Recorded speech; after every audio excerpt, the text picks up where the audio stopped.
Guys, welcome back to my channel. I'm using my camera this time, so that's gonna be fun.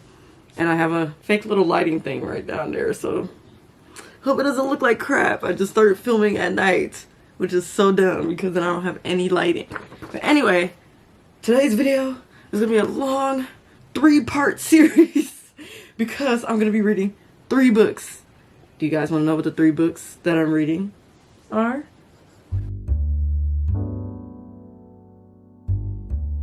Starts with the one and only Hunger Games by Suzanne Collins. And we got Catching Fire. And then we got Mockingjay. So you guys know that Hey Mitch book came out, Sunrise and Rebang.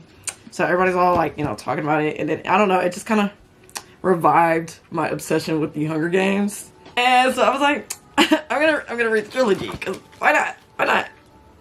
I want to read them. I haven't read them since like the 7th grade. And I was obsessed back then when the movies came out and when I read them in the 7th grade. So I figured I would reread them again and talk about my thoughts and feelings and things and reactions when it comes to reading this trilogy. I'm excited. Are you guys excited? I am. But the first video is just gonna be me reading the Hunger Games. I decided to separate it into 3 because it's gonna be long. If I read all 3 in one video, it's gonna be a long video and it'll take forever to upload. So that is what's happening. We're gonna put this back up here so that it can be in the background while I read. Look, here's one. But we're reading the Hunger Games. I feel like I don't have to tell you guys what it's about because the books have been out for like what more than 10 years. I don't know exactly, but it's been out for a long time. So it's a library book and we're gonna read it. I'm about to start reading. I'm on the bed. But here we go. Chapter 1. I'm scared, I'm nervous, but the book smells good. It smells like old library books.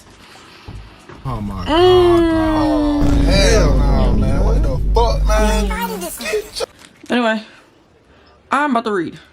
Actually, I'm about to read. Like, seriously. Oh, I finished the first chapter.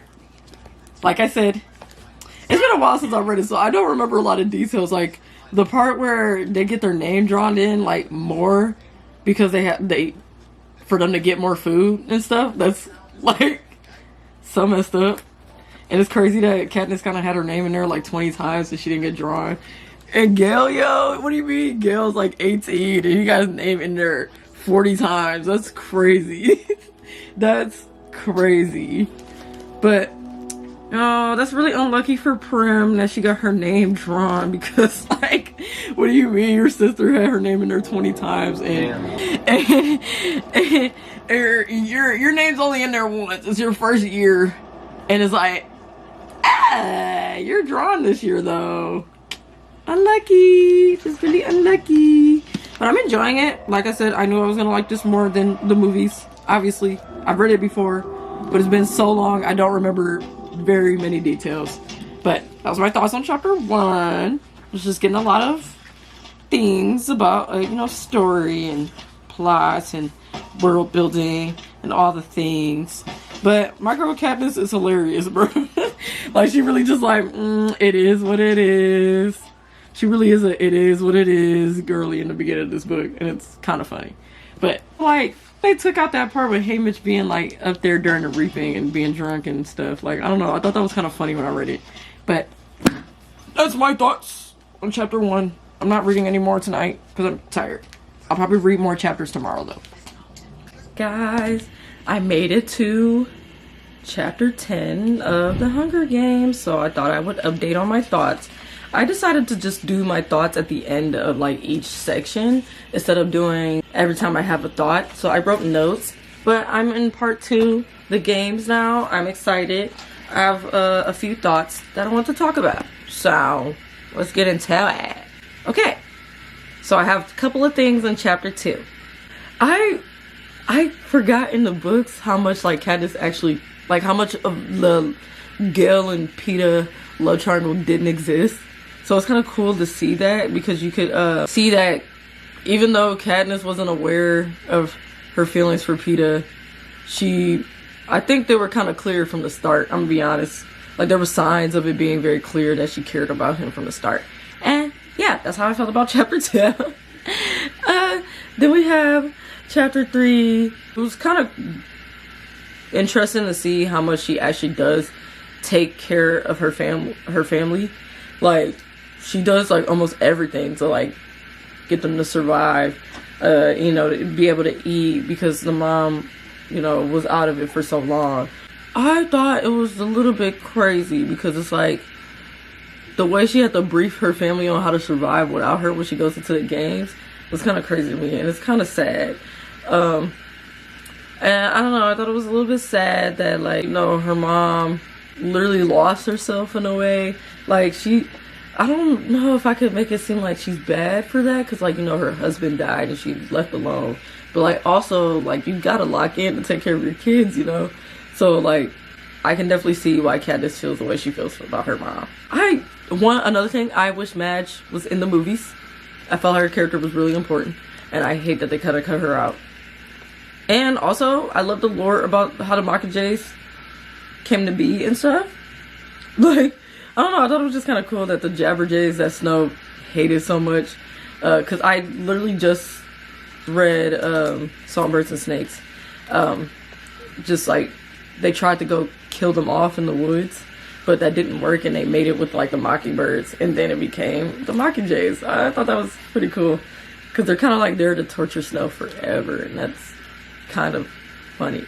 Also, random favorite part in chapter 3 was when Effie made that really out of touch comment about how the manners of the last tributes before them, and Katniss was like, well, they barely have ever eaten, so like if they see food in front of them, I think they don't really care much about manners, even though Katniss learned table manners for the most part. So just to spite Effie, she was just like, I'm gonna eat with my hands now, and I thought that was really funny. Like, Katniss is really such, you know, she's such an angry girly, and I didn't realize that in the movies, you know, versus like the books. So it's kind of funny to be reminded of that, because I haven't read these in so long. It kind of feels like I'm reading it for the first time in a way. Then Haymitch is worser aware in the books than he ever has been in the movies. Like, it was really bad. I was really grossed out by certain things he did. But I'm really excited to read Sunrise and the Reaping, because I heard, you know, you get a better perspective on what is going on in Haymitch's head and what he'd been through. And yeah, there was also a point in the story, this is in chapter 5, that it just really seems like Katniss and Peeta would get along really well if they weren't in the situation they were in. I mean, they still got along pretty well, but, you know, Katniss was very apprehensive and kind of thought he was trying to be out there to kill her when he was being nice every time. So I just feel like if they were able to just meet and be friends before that, they would have gotten along really well. And I put a note there to talk about the Twin song. Twin, where have you been? Nobody knows me like you do. Nobody gonna love me like you do. Also, that mini plot point of that Avox Katniss ran into when she was just, you know, eating with everybody. Apparently, she saw like some Capitol people run up, and she didn't do anything to like help them, even though like the girl was crying out for help. She just, you know, didn't do anything, just stood by, and she watched as a drone came down and like swiped the girl up and obviously made her Avox, and then killed the guy and swiped him up. So I thought that was kind of crazy. That was a crazy plot point I didn't even know about, like I didn't even remember. So it's kind of cool to reread something you haven't read since you were a kid, because it kind of does remind you of a lot of things, because I really only remember the overarching plot lines and like the overarching meanings and things like that. So it was really nice reading it and seeing all this, like all these little elements and things. And I thought the evaluation scene where she's like showing her skills to the game makers was a lot more deeper. I liked that, because she actually, you know, she fumbled at first, but then she actually did a lot of cool stuff, and they were still ignoring her. So like the frustration of when she hit the arrow through the pig kind of made a lot more sense. Because it's like, oh, she did all this and they still weren't even paying attention. That's crazy. So, and then like Candace's reaction to it was also like I didn't realize how scary that probably would have been for her, because she was worried they were gonna kill her family, or they were gonna kill her, or something bad was gonna happen to her and all that because she did that, which didn't realize that was something that could happen until then. Also, my note for chapter 8 is just that Gale gets a lot of hate. And I really don't think he's that, like, as, like, more bad than, like, other characters. Like, if anything, why do we hate Gale more than we hate Snow or Coin?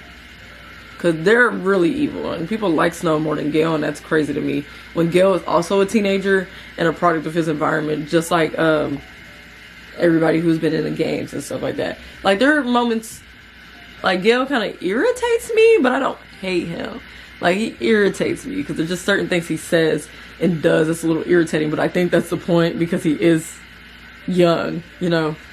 These are young people we're talking about, so of course they would be a little bit irritating, you know. My favorite part of the book for, like, you know, chapter 9 and the first part was just Peeta revealing that, first of all, he said a lot of boys like Katniss, which is like, what? I don't even know if Katniss knew that. But, I don't know, the crush reveal thing was just, like, crazy. And I kind of liked it more in the book, because it just, I don't know, it just read better. And it's just like, I don't think it's gonna work out. Winning won't help my case, says Peeta. Why ever not, says Caesar, mystified. Peeta blushes beet red and stammers out, because she came here with me. I don't know, that was kind of crazy. I was gagged. Even though I knew he was going to say that, I was still gagged. It ate. But yeah, those are all my feelings about the first part of the first book of Hunger Games. The Tributes, part 1. Now, I'm going to move on to the games, part 2. I'm not ready because I love Rue so much, and the fact that I have to read her die again...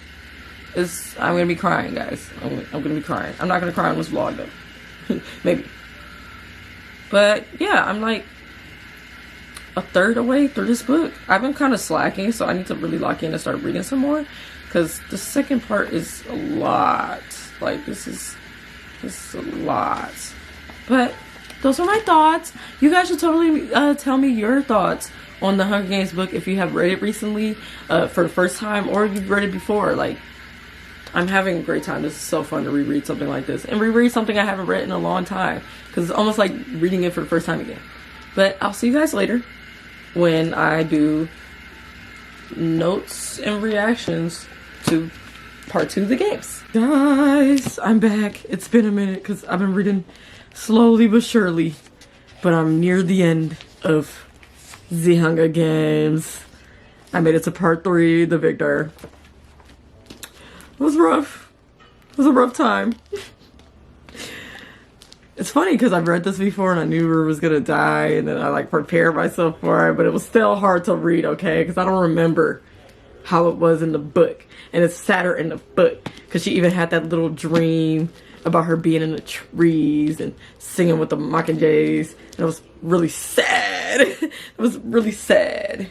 And I knew about like Peeta losing his legs and like his leg in the books, but I don't remember Katniss losing her hearing in her left ear. I don't know if it's permanent. I don't remember, but I don't know, it seems pretty permanent to me, so that's not great. But it just, the second part just ended at the part where they're like, there's been a rule change and 2 tributes can win this year from the same district. And yeah, and now she's thinking about Peeta. And she's like, oh my god! You know, so that is the thing that is happening right now. I'm on chapter 19, which is the start of the second part. Let's see how many I got left. I got quite a few left, but it's also barely anything. But I'm probably gonna finish off reading the third part tomorrow because I need a break. So I'm tired. And it was a lot. That was a lot of reading. The second part was long. and it was emotionally taxing. But yeah, my thoughts are similar to the first part. I didn't write as many notes this time just because I just wanted to focus on reading. But yeah, there's different parts of the book, obviously, to the movie, which is cool and all. But yeah, aside from, having to read Reread again, I had a great time. It was a great time. Katniss is going through it. I should feel bad for sis. It's almost over, guys. It's almost over. And then I can read Catching Fire, which is going to be worse. It's going to be worse. But I will see you guys tomorrow when I read the last part of this not really that long book. Because I should finish this weeks ago. Peace. Oh my gosh, guys. Finished reading The Hunger Games. It's kind of a grim ending. But I have some comments. Not a lot, be honest. I did most of my comments in the first half. But I don't remember Kato being like chewed on by the mutations being that long. It was really long. Like I was like, okay, is he still getting chewed? Like, they're gonna kill him. It was kind of crazy. And the fact that like Katniss had to pretend to be with Peeta and Peeta wasn't aware that they were pretending, it's kind of sad. And it's kind of sad how it ended. But I'm excited to read Catching Fire. And that will be in the next vlog. But I do like, I like these books. They're still my favorites. Rereading it now, it's kind of nostalgic. And I don't know, I think I got a better appreciation for it, the story and all the other things as an adult versus when I was a kid. So I thought that was great. But if you guys haven't read this book, first of all, you probably should be watching this video because I spoiled it. Even though this is like really old. But I highly recommend reading The Hunger Games if you haven't. Which, who hasn't read it by now? But yeah. That is it, guys. Thank you for watching this very lazy vlog of me rereading The Hunger Games series part 1, the first book. I hope you guys liked it. Like this video if you want to get more reading vlogs like this. I might do more in depth and maybe write more notes. Who knows? But if you like it, let me know. Like this video and subscribe if you haven't been subscribed already. And I'll see you guys in the next one. And then we'll get on to reading Catching Fire next. But I will see you guys in the next video.